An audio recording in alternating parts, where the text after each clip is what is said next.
एक घमंडी राजकुमारी की कहानी, story of A proud princess इन हिंदी। बहुत साल पहले की बात है। एक बादशाह था जिसकी एक बहुत खूबसूरत बेटी थी। वो लड़की अपनी खूबसूरती और दौलत की वजह से बहुत घमंडी हो गई थी। कहीं से भी उसकी शादी के लिए रिश्ता आता तो वो उसे ठुकरा देती और उसका खूब मजाक बनाती थी।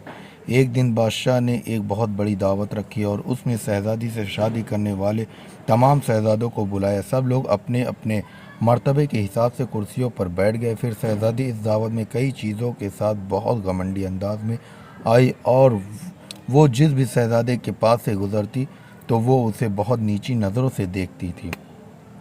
फिर वो एक शहजादे के पास पहुंची जो बहुत ज़्यादा मोटा था। तो शहजादी ने उसका मजाक उड़ाते हुए अपनी कनीज से कहा, देखो ये तो आटे का बोरा है। जब दूसरे शहजादे के पास पहुंची तो कहा, ये तो खंबा है। और तीसरे शहजादे के पास पहुंच गई तो कहा, यह सफ़ेद चूहा है। इसी तरह शहजादी हर शहजादे की बेइज्जती करती रही। लेकिन एक शहजादे को तो देखकर उसे बहुत हंसी आई क्योंकि उसने दाढ़ी रखी हुई थी। शहजादी ने उसका मजाक उड़ाते हुए कहा कि ज़रा देखो तो इसने कैसे अपने चेहरे पर घास उगा रखा है। बादशाह ने जब ये देखा कि कैसे मेरी बेटी मेहमानों का मजाक उड़ा रही है तो बादशाह को बहुत गुस्सा आया और उसने ये भरे दरबार में ऐलान कर दिया कि शहजादे पसंद करे या ना करे, लेकिन मैं इसकी शादी किसी गरीब या फ़कीर से करवाऊंगा। इस ऐलान के बाद तमाम लोग वहाँ से चले गए। फिर कुछ देर बाद वहाँ एक भिखारी आया तो गली मोहल्ले में गाने गाया करता था। फिर वो शाही महल खिड़की के पास बैठकर गाना गाने लगा।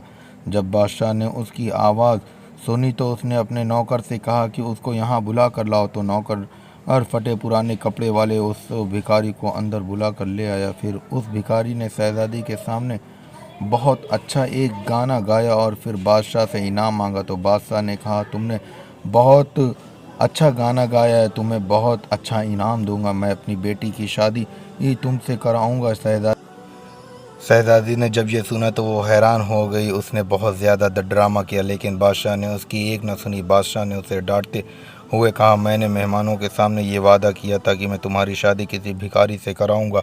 अब मैं वो कसम पूरी कर रहा हूँ। उसके बाद बादशाह ने उन दोनों का निकाह भी करवा दिया और कहा कि अब तुम अपने शौहर के साथ आज जाने की तैयारी कर लो। शहजादी रोटी पीटती उस भिखारी के साथ गई। रास्ते में वो एक शिकारगाह के पास से एक उतरी। शिकारगाह बहुत बड़ी थी। शहजादी ने भिखारी से पूछा, ये शिकारगाह किसकी है? तो भिखारी ने कहा कि मैंने सुना है कि तुमने एक दाढ़ी वाले का मजाक उड़ाया था। ये शिकारगाह उसी दाढ़ी वाले की है। अगर तुम उस दाढ़ी वाले से शादी कर लेती तो ये शिकारगाह तुम्हारी होती।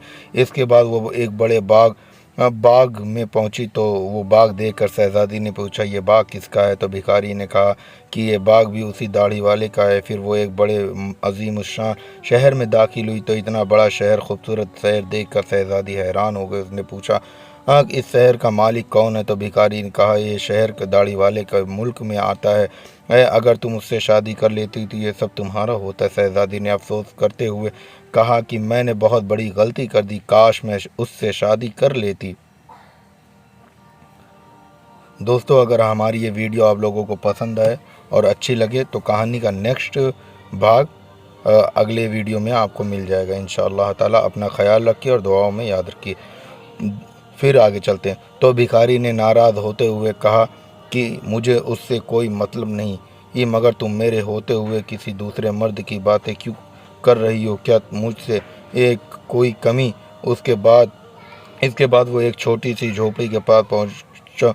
ये तो शहजादी ने कहा, ये कैसे बेकार और छोटी सी झोपड़ी है? तो भिखारी ने बोला, ये मेरा घर है, यही वो जगह है जहाँ हमें ज़िंदगी गुजारनी है। तो शहजादी बोली, तुम्हारा नौकर कहाँ है? तो भिखारी बोला, मैं हमें नौकर से क्या कहा, तुम हर काम कर सकती हो। चलो अब तुम आग जलाओ और मेरे लिए खाना बनाओ और मैं बहुत थक चुका हूँ। लेकिन शहजादी को खाना पकाना नहीं आता था तो भिखारी ने उसकी मदद की। फिर कुछ देर बाद उन्हें उल्टा सीधा खाना पका कर खा लिया और सो गए। दूसरे दिन भिखारी ने जगाया और घर का काम करने को कहा। शहजादी पूरा दिन काम करती रहे, ऊपर से भिखारी की डांट सुनती रही। किसी तरह से उन्होंने कुछ दिन गुजार लिए। एक दिन भिखारी ने कहा, मैंने जो कुछ कमाया था वो अब सब खत्म हो चुका है। कमाने की बारी तुम्हारी है। तुम्हें लकड़ी काट कर ला कर देता हूँ, उससे टोकरियाँ बना लूँगा। ये जंगल में मैं आ गया और टोकरी के लिए लकड़ी काट ले आया।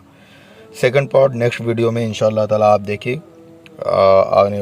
अगली वीडियो में आपको इंशाल्लाह ताला इसका नेक्स्ट पार्ट मिल जाएगा। तब तक लिए अपना ख्याल रखिए। अस्सलाम वालेकुम वरहमतुल्लाहि वबरकातुहू।